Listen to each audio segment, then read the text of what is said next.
कर रहे हैं। एक स्टॉक पर मुझे आपसे बात करनी थी, वो है इंडसइंड बैंक। आज हमारी हेडलाइन का भी हिस्सा रहा है कि डेरिवेटिव सौदों की गड़बड़ी पर ये बाहरी ऑर्डर की रिपोर्ट आई है। जी। अब जो ये नंबर सामने रख रहे हैं ना सर, 1980 करोड़ के आसपास जी। का कि नेगेटिव असर होगा, कितना बड़ा ये फिगर, और ये थोड़ी खबर समझाइए सर। देखो,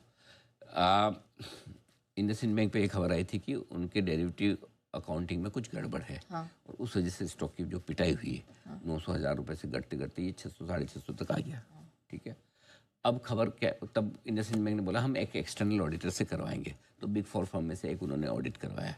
ऑडिट रिपोर्ट में यह है कि 1980 करोड़ की गड़बड़ निकली है। अच्छा। बाजार का अनुमान 1500 करोड़ से लेकर 2100 करोड़ का था, तो एकदम उम्मीद के मुताबिक आंकड़ा आया है। ओके। ठीक है। अब इसमें नेगेटिव क्या है? नेगेटिव आप कह सकते हैं कि गड़बड़ तो निकली है, ठीक है, लेकिन इसमें नेगेटिव कम पॉजिटिव ज़्यादा है। कैसे? पॉजिटिव ये है कि जब ये गड़बड़ आई तब लोगों को लगा ये तो आंकड़ा आया है 1500 से 2100 करोड़ का, एक्चुअल क्या पता कितना होगा, ज़्यादा हुआ तो। और मामला 4-5 साल पुराना भी था, तो 4-5 साल से कहीं और तो नहीं चल रहा है ना। वो जब सवाल आते हैं ना आपके मन में, बुरे बुरे ख्याल आते, तो एक नहीं आता है।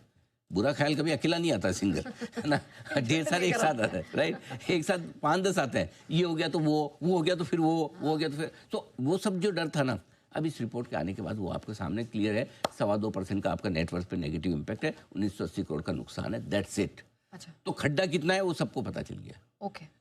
कल इंडसइंड बैंक 7% शायद इसी वजह से भागा हो, कोई बड़ी बात नहीं। पॉसिबिलिटी। हाँ, क्योंकि अंदाजा रहा हो कि भाई रिपोर्ट आ रही है ये की, और रिपोर्ट अगर ये है, ये रिपोर्ट ऐसे देखा जाए, मैं आज इंडसइंड बैंक को बाय कॉल देता था, हो सकता बढ़े भी। हाँ। लेकिन मैंने इसलिए दिया कि 7% कल बढ़ा हुआ तो फिर मेरे लिए देने में थोड़ा सा मुश्किल है। Of course. हाँ, लेकिन अगर ऐसा नहीं होता तो पक्का मतलब ये बाय होता कि चलो एक बार आपके सर से तलवार जो लटकी हुई थी वो हट गई, कि फाइनली अगर मैं इंडसइंड बैंक का मैं इन्वेस्टर हूँ तो मुझे पता है कि भाई चलो अब इतना यही लॉस बुक करना है उसको, जो इस तिमाही में वो करेंगे, इस वाले रिजल्ट में कर लेंगे शायद। Okay. ठीक है, बाकी क्लियर है। सो आई थिंक नेट अगर आप देखेंगे तो इंडसइंड बैंक के लिए पॉजिटिव है कि मामला क्लियर होता हुआ दिख रहा है। ये रिपोर्ट आ गई, बात खत्म। ओके। तो इसे ये ना सोचे कि गड़बड़ी तो पता है, इसलिए तो भाव ये है। नहीं, इसीलिए मैंने पूछा। आपको याद है हमने इंडसइंड बैंक पे बहुत स्ट्रॉन्ग बाय कॉल दिया था। हाँ। 2 हफ्ते पहले, और मैंने कहा जब तक 640 के नीचे बंद ना हो तब तक इस स्टॉक को अब आपको बेचना नहीं है, गिरावट में लेना है। Yes. और ये स्टॉक में नया फिर बता रहा हूँ, 900 रुपये की तरफ जाने को तैयार है धीरे धीरे।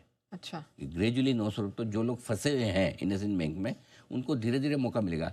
आज गैप से खुला तो सप्लाई आएगी पक्का, करेक्ट। लेकिन आज फ्लैट खुला या नीचे आता है तो खरीदारी का मौका देगा। तो चढ़ के आज मत खरीदिए, क्योंकि 7% कल बढ़ा हुआ है। अच्छे सपोर्ट लेवल पे आए तो लीजिएगा, और ज़्यादा गैप से खुले तो किसी को प्रॉफिट बुक करना है। बट अगर किसी पुरानी फंसी हुई पोजीशन है, कोई 800 का लेके बैठा है 900, तो उनको एग्जिट मिलना चाहिए। 800 900 रुपये तक का तो मिलेगा, उसके ऊपर का फिर देखेंगे क्या कुछ। चलिए, अच्छा है सर, आपने इस खबर पे क्लैरिटी दे दी, क्योंकि समझ में नहीं आ रहा था कि नेगेटिव है पॉजिटिव है किस प्रकार से। लेकिन आइए